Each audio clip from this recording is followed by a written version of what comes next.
예, 반갑습니다. 우리는 8장 하나님이 만물을 창조하심에 와 있습니다. 실론을 너무나 빠르게 진행하기 때문에 이것은 이제 어떻게 해야 할지 모르겠습니다만은 아무튼 여러분들이 책을 많이 읽으시면서 또다시 이제 피드백을 주시고 질문을 주셔서 좋은 학문 체계를 이룰 수 있기를 기대합니다.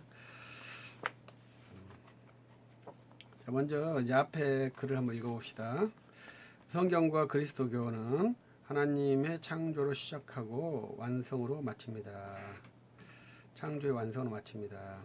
하나님은 그의 무한한 지혜와 권능으로 창조 작정대로 만물을 무에서 불러내어 자기 밖에 두셨습니다. 무라는 것도 상당히 이제 재미있는 개념이죠. 하늘과 땅의 만물을 무에서 창조하신 것은 그의 창조 경륜을 성취하시기 위해서입니다. 만물 가운데 하나님을 찬양하고 경배하는 백성을 두시기로 하신 것이 하나님의 창조 경륜입니다. 우리의 목적은 하나님의 창조를 찬양하는 것이죠. 그래서 이제 그 가장 근본적인 것은 이제 우리의 구원을 창조하는 것이고, 그 다음에 이제 하나님의 세계를 창조하는 것이 이제 창조 세계에 있죠. 이 경륜을 이루기 위해서 하나님은 창조를 이루시고 만물을 운행하십니다. 창조는 하나님의 밖으로 첫 사역이고 가장 큰 사역입니다. 하나님은 만물을 창조하심으로 자기를 계시하셨습니다. 따라서 창조가 하나님의 첫 계시입니다. 우리는 이제 창조의 계시를 일반 계시라고 이제 정리를 했죠.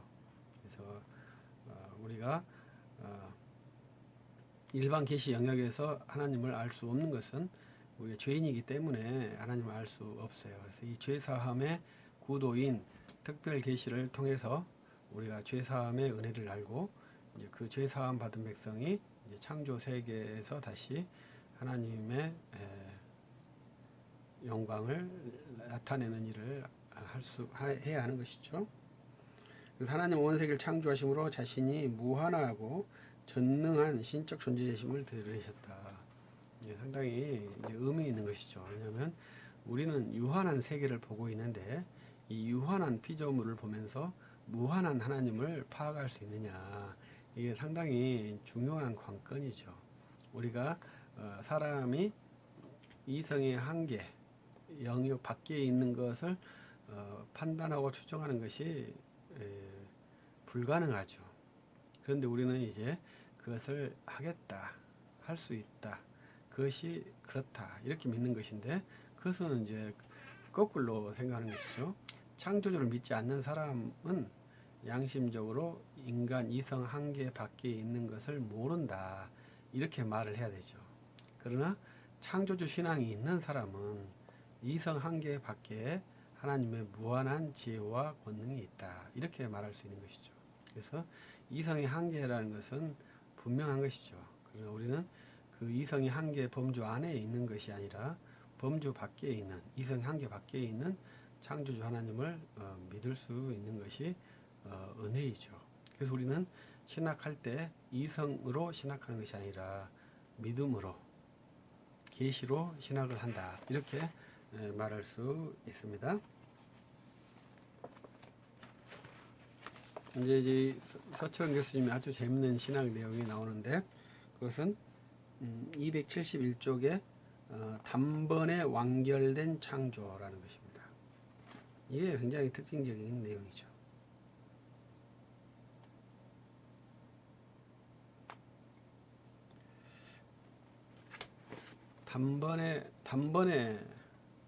단번에 완전하게 완결된 창조, 그 다음에 순간 완결된 창조, 이런 겁니다. 그래서 하나님께서는 전능하시지 않습니까? 이 전능의 표현, 전능의 현시가 순간 창조이죠. 그래서 순간 창조의 시작은 창세기 1장 1절이 되는 것입니다. 그래서 무에서 만물을 창조하셨다. 그래서 이 창조에는 수고가 전혀 없는 창조이다, 이렇게 이렇게 제시를 한 것입니다. 그래서 처음부터 창조주는 완결된 구체적인 사물을 만드셨다. 이것이 성경적 창조 이해라고 제시한 것입니다. 저도 이제 그렇게 생각을 합니다. 창세기 1장 1절에서 순간 무에서 유로 완전한 창조가 이루어졌다. 이렇게 보는 것입니다.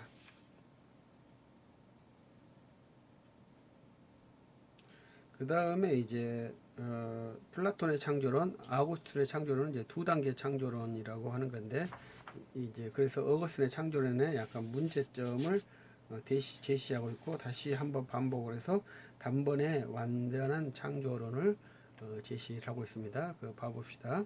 하늘의 별들과 은하계들과 하늘의 천군 천사들을 창조 주간 첫날 첫 순간에 다 창조했다. 우리가 첫날 창조를 빛부터 말하는 거잖아요. 근데 여기서는 모든 은하계까지를 창조했다. 그 다음에 빛을 창조하셨다. 이렇게 보는 겁니다. 그래서 단지 지구상의 생물을 창조하실 때 태양계 정립은 6일 동안 했다. 6일 동안의 창조, 6일 창조는 지구의 조성모를 이루는데 설명한 것이다. 이렇게 제시를 하는 것입니다. 그래서 상당히 독특한 제시죠. 재밌는 제시입니다. 사유를 그렇게 이제 구성을 해도 전혀 문제는 없죠. 그래서 이 첫 번째 창조를 이해하는 신학 제시가 거의 없어요. 근데 이제 서철원 교수님의 신학에는 이렇게 천번의 완결한 창조라는 아주 특이한 내용인데 저는 매우 좋다고 생각을 합니다. 그래서 이런 것은 하나님의 전능성에 대해서 말하고 있고, 두 번째 창조 중보자직에 대해서 말씀하고 있죠. 그래서 우리가 창조를 작정하신 아버지, 창조를 수행하신 아들, 창조를 형성시키고 완성시키는 성령, 이렇게 이야기를 했을 때 창조 중보자직이라는 개념을 이제 밝히고 있습니다. 이것은 정통신학에서 있는 개념이에요. 이것이 정통신학에 있는 개념이라는 것을 교부들에 의한 것들을 쭉 제시해주고 있는 것이 창조 중보자입니다. 그래서 우리는 구속 중보자, 구원 중보자를 중보자라고 말을 많이 하지 않습니까? 그래서 중보자가 우리의 그 매개자, 부동산 중개인처럼 중간자 개념이 아니에요. 기독교 신학의 중보자는 진짜 하나님이라는 말이에요. 그래서 그 중보자는 중간에서 왔다 갔다 하는 서비스맨이 아니고 그 자체가 완전체이고 부족함이 없는 하나님이라는 개념이에요. 그래서 이 구원 중보자도 똑같은 개념이고 창조 중보자도 똑같은 개념이에요. 그래서 삼위일체가 그래서 형성되는 것이거든요. 근데 이 중보자를 중개자로 여기면은 삼위일체가 깨져요. 그래서 이제 가끔 이제 그런 생각들을 하시는 분들이 있는데 매우 바람직하지 못하죠. 그것은 325년 아리우스가 이단으로 정제되지 않습니까? 아리우스보다 더 심각한 사상이에요. 근데 그런 사상들이 우리에게 좀 많이 용인되고 있죠. 그래서 제가 그 분석할 때는 이제 아리우스보다 더 못한 신학이 우리 교회에 많이 있다. 이렇게. 아리우스는 이단이거든요. 그는 예수님을 하나님으로 믿었어요. 그는 이제 아버지보다 좀 등급이 낮은 하나님으로 믿었기 때문에 이단으로 된 것이거든요. 그래서 우리 기독교 신학은 예수 그리스도를 참 하나님으로 고백하고 있죠.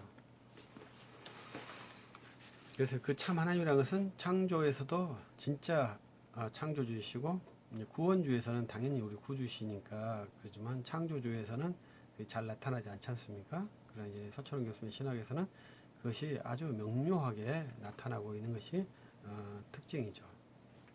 그래서 아들 하나님이 창조주이시다. 이것을 창조 중보자적으로 말씀하고, 무에서 유를 창조하셨다. 단번에 이루셨다. 이것이 지금 현재 창조 목적은 하나님께서 그 영광을 받으시기 위해서이다. 이렇게죠.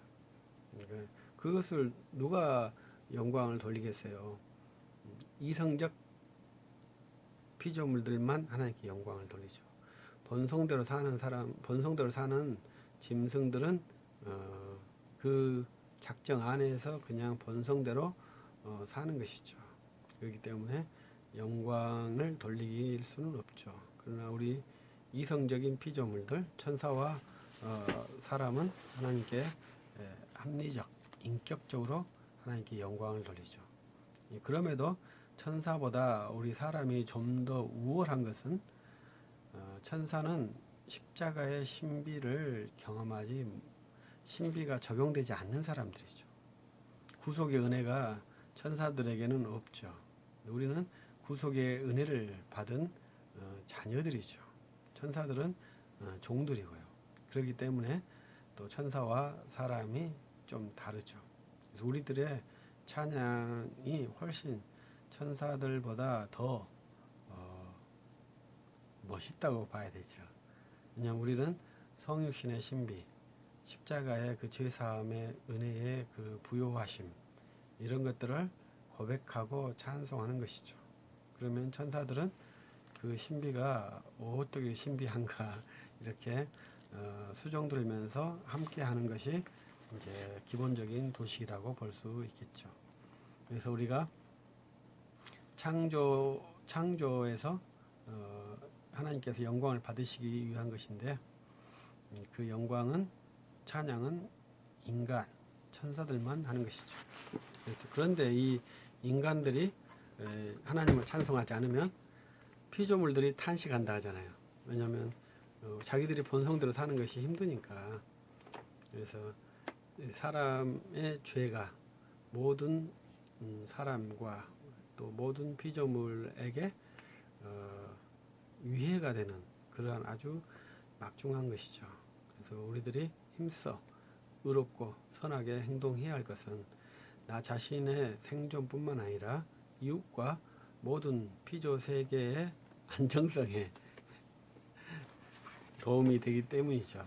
하나님을 찬양하는 백성이 있는 곳에 창조 세계의 회복과 창조 세계의 영광과 기쁨이 가득해야 되죠. 근데 이렇게 말씀드린 것은 우리 서구 기독교 사회가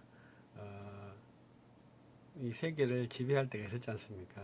그때 세계가 식민지의 불평등과 차별로 일관됐죠. 그래서 이 기독교의 정말로 하나님의 창조 회복에 대해서 말하기가 어려운 그러한 구조이죠. 그래서 우리들도 똑같은 그러한 궤도에 있으니까 우리들도 힘써 주의 백성으로서 하나님께 영광을 돌리는 일을 힘써야 되는 그러한 사람들이죠. 그것이 하나님께 영광, 창조 세계에 살면서 하나님께 영광을 돌리는 방편들이죠. 그래서 우리가 하나님의 창조를 깊게 생각을 해야 되죠. 하나님의 창조, 하나님이 말씀으로 창조하셨다. 말씀으로 창조하셨다. 그 다음에 시간도 창조하셨다. 이런 것들이 이제 많이 있고, 우리 서철원 교수님의 창조 이해는 상당히 재밌습니다. 신론에도 나와 있고 인간론에도 나와 있는데요. 이제 창조는 이제 신론에 있는 창조와 인간론에 있는 창조, 사람 창조와 가정 창조 이렇게 볼 수 있죠. 이런 것이 상당히 재밌는데, 이제 그것은 아마 칼 발트의 창조론을 비판하면서 논문을 쓰셨기 때문에 아마 그러한 풍성한 사유가 있었을 수 있겠다 이렇게 추론을 해봅니다. 이제 창조론을 칼 발트처럼 방대하게 쓴 신학자는 없어요. 근데 이제 칼 발트의 창조론에 대해서 그 칼 발트 창조론은 이제 그리스도를 품고 이렇게 하나님이 창조했다. 이것도 이제 사실관계를 규명할 수 없는 그러한 세계로 말하는 것이 특징이죠. 그러니까 우리는 그리스도께서 창조 중보자로 실제 창조하셨다. 그것도 말씀으로 창조하셨다. 이렇게 보는 것이지 않습니까? 그러니까 발트하고는 완전히 다르죠. 그 다음 이제 천사들의 범죄, 창조 세계에서 천사들의 범죄가 있었다. 이렇게 말하고, 창조를 부정하는 신학이 이제 현대에서, 하나님의 창조를 부정하는 신학이 현대에서 많이 발생을 하고 있죠. 그래서 그것을 이제 칼 발트의 신학이 창조를 거부한다, 반대한다. 그래서 이런 것을 제시를 하고 있습니다. 그래서 이제 칼 발트의 이제 창조 신학의 거부는 여러 가지가 있죠. 그 중에 하나는 이제 에덴이 실제하냐, 뱀이 말을 했냐, 이러한 내용들이죠. 여러분은 뱀이 말을 했다고 믿으시는가요? 이런 것들을 실질적으로 믿는가 안 믿는가인데, 이제 칼 발트는 믿습니까 했을 때 정확하게 믿는다, 믿지 않는다 이렇게 말하지 않고 사가다 이렇게 말을 했다는 거죠. 이야기다. 그래서 사가가 뭐냐 했을 때 민담이라고 우리가 번역도 하는 것입니다. 그래서 사가는 팩트가 아니거든요. 그래서 현재 아담의 역사적 실체성에 대한 상당히 많은 연구 논문들이 나와 있습니다. 그래서 그것은 뭐겠습니까? 아담이란 한 사람이 실제하지 않았다. 이러한 겁니다. 뒤에 또 혹시 우리가 시간이 되면 말씀드릴 수 있겠습니다만은 우리가 유실론적 진화론을 믿는 분들이 의외로 많죠. 유실론적 진화론에서는 아담의 창조와 여자의 창조와 같은 개념이 들어오지는 못해요. 그러면 유실론적 진화론자들이 창세기 1장과 창세기 11장까지 해석을 어떻게 하겠습니까? 그럴 때 성경 해석에서 아담과 에덴 동산, 선악과 열매 이러한 것들을 이제 내러티브로 이야기로 해소를 시키는 것이죠. 저는 이제 하나님께서 아담을 창조하셨다. 유실론적 진화론에 대해서 인정하지 않고 성경 말씀 그대로를 인정하려고 하는 그러한 사람이죠. 그러한 것들을 이제 모두가 다 개인적으로 정립을 해야 되죠. 이런 것들은 이제 픽스된 이제 제가 할 때는 좌표라고 이해를 했어요. 그래서 신학 좌표들을 이제 세팅을 하고 그 좌표에서 이제 선을 긋고 이제 자기 사유의 체계에 집을 짓는 것이거든요. 좌표 없이 집을 지을 수는 없죠. 거기서 좌표를 생략할 수는 있어요. 근데 생략할 수 없는 좌표들이 있죠. 그것은 아담이 진짜 있었느냐 없었느냐, 에덴 동산이 있었느냐 없었느냐, 그 다음에 뱀이 말을 했느냐 말을 안 했느냐, 이러한 것들이 이제 하나의 중요한 좌표들이 되죠. 그렇지 않으면 이제 성경이 뒤로 갈 수 없으니까요. 그래서 이러한 것들을 이제 사람들을 이해할 수 있는 것이 이제 창조 이해입니다. 그런데 이제 발트 신학에서는 그러한 모든 것들을 사가라고 보는 것이고 인류 문화의 의식 성향으로 보는 것이죠. 그래서 이제 인류 문명의 그 원시 인류라는 말 자체가 이제 진화론적 사고 방식에 있는 것들이거든요. 그러한 것들에 의해서 역사를 보면 이제 그런 현상이 발생을 할 것입니다. 그래서 이제 창조를 이제 그렇게 이해하는데, 창조를 이제 이해하지 않는 신학자들, 현대 신학자들은 모두 다 그것을 이해하지 않아요. 그래서 이제 우리들이 이제 창조를 이해했을 때 이제 어떻게 할 것이냐, 이런 것을 어떻게 말할 것이냐, 이런 것들이 이제 상당히 이제 중요한 관건이죠. 근데 우리가 세상에 살면서 이러한 것들이 중요하지 않죠. 왜냐하면 말을 많이 안 하니까요. 그러나 우리는 이 내면에 있는 거지 않습니까? 그것이 상당히 중요하다고 생각을 하는 영적인 사람이죠. 그래서 말과 이 내면에 있는 영적인 상태가 상당히 중요하다. 우리는 보이지 않는 이 내면의 세계가 훨씬 더 중요하다. 이렇게 볼 수 있죠. 그래서 그러한 것들이 이제 표출될 수 있는 이제 대화법 이 된다면 상당히 이제 좋은 분별이 되겠죠. 그래서 일단 창조 서철원 교수의 창조유예는 상당히 재밌다. 여러분들이 읽어보시면 상당히 많은 인사이트들을 받을 것이라고 생각을 합니다. 그러면 이 시간은 여기까지 일단 하겠습니다. 수고하셨습니다.